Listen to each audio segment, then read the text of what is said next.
Well, all right, let's talk about the New York Giants, who are in a very not great situation, a weird situation. I don't want to say, I don't think they're in the worst situation, but they're in a tough situation. And I think that, we'll get into why I feel that way in just a second. But I think, I had to take when the Giants made the playoffs that one, 2 years ago.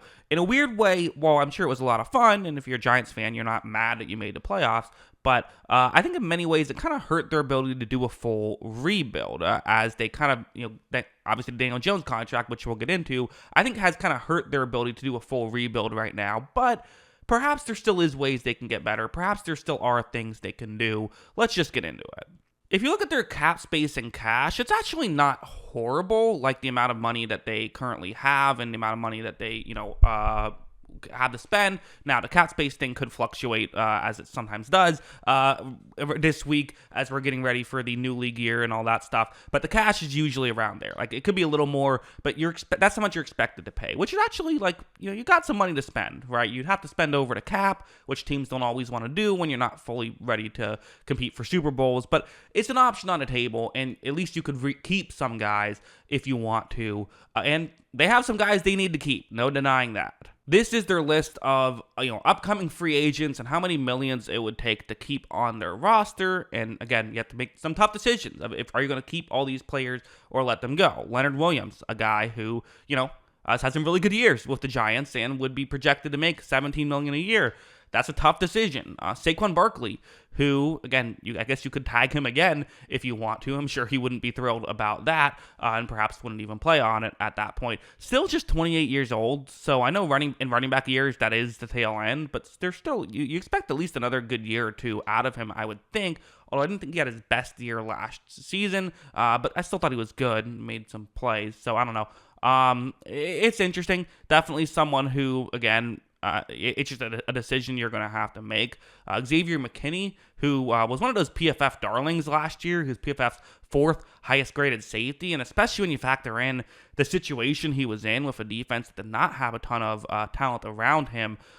That's why he's projected for the high number he's projected for. So, always a little bit concerning, and maybe he's a franchise tag candidate. I am recording this before the franchise tag deadline, so perhaps one of these, the video could be outdated by the time it comes out. But he's definitely just an interesting player in all of this. Adoree Jackson, who's been like the model of inconsistency over his career, but for $6 million, maybe you keep him. If not, you have to replace him with somebody. And that's kind of, the rest of the guys are like, well, if you let go, you got to replace him, right? Like Ashawn Robinson, you can let him go if you want to, but then you got to replace him. Tyrod Taylor, you're going to have a backup quarterback at some point. So those are just free agents. You can live. I don't think either of these free agents are like, that'd be a devastating blow if you let them walk.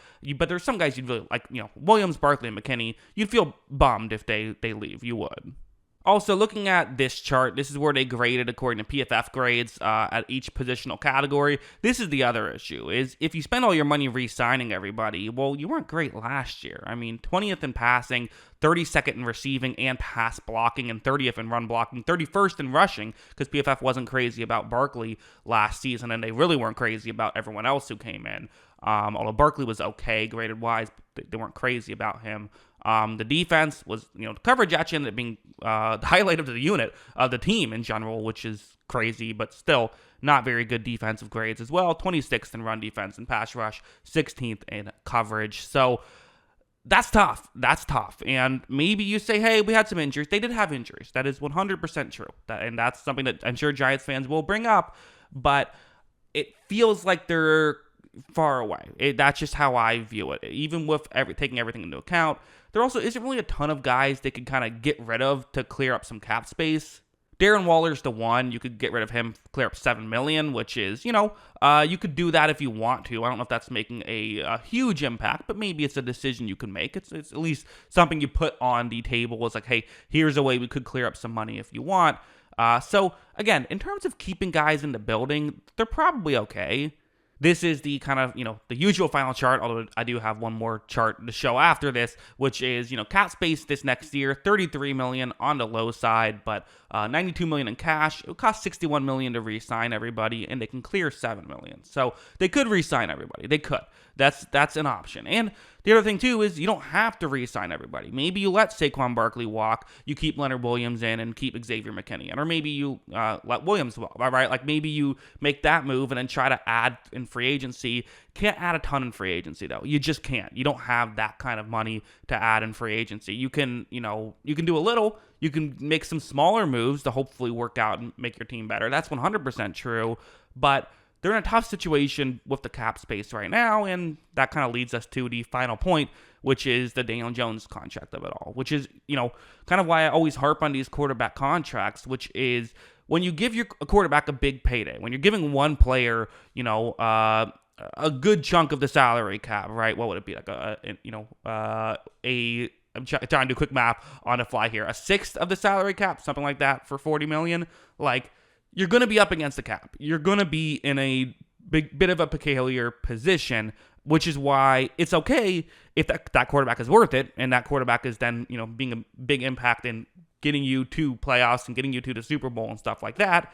Daniel Jones was hurt this year, so it's not really fully fair to completely crush him. And I think Daniel Jones, there's nice things about him, but I don't think that he's a good enough quarterback to, make you a Super Bowl contender by himself, right? I don't think anyone's putting him in that boat. The contract itself for Jones is structured in a way where you're stuck with him this year. Like, this year, you're going to keep him. The following year, you can get rid of him and save about $20 million, or you would pay him about $20 million more if you got rid of him after this following year. I think that's probably what's going to end up happening, and maybe you even consider cut him this year. Let's cut our losses. Let's do a full rebuild and plan for next year. That's an option on the table. These next 3 seasons, this is how much money they would be projected to get in terms of cap space. And I put an asterisk on one of them. I should have put an asterisk on the bottom 2. But this is assuming they were to cut Daniel Jones after this season. Keep Daniel Jones for 1 year, get rid of him after this. And obviously, that money difference isn't all Daniel Jones, but just in general, a lot of guys coming off the books. Now, again, they'll have to pay some of those guys, so it's not quite that simple. Like, they're losing a lot of players, too.